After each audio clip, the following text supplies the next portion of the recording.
Stage 1. El Po de la Selva to Sant Pere de Rodes, Figueres, 29.7 kilometers. El Po de la Selva. You can begin with a stroll beside the sea.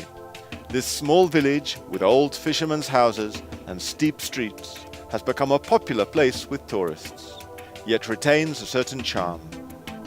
Its few streets, lined with white houses that all look out to the Mediterranean Sea, are typical of fishing villages in that they all run parallel to the shore and are connected by narrow alleyways. On one of these streets stands the remarkable church of Santa Maria de las Neus. Inside the church is a 15th century Gothic image of Saint Peter, originally from Sant Pere de Rodes. Even though the town dates from the 17th century, making it relatively recent, its harbour appears in documents from medieval times. The traditional activity of fishing by attracting the fish using lights has been overtaken by residential tourism, for which the town has been well known since the early 20th century.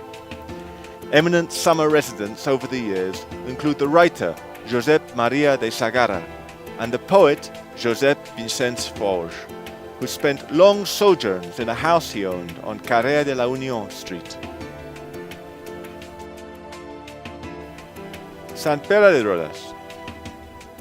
Legend has it that in the year 610, just as the city of Rome was about to fall into the hands of the Persians, Pope Boniface decided to protect the most prized relics of the Holy See.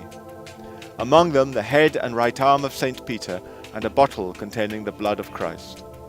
3 clerics fled from Rome on a ship, taking the relics with them.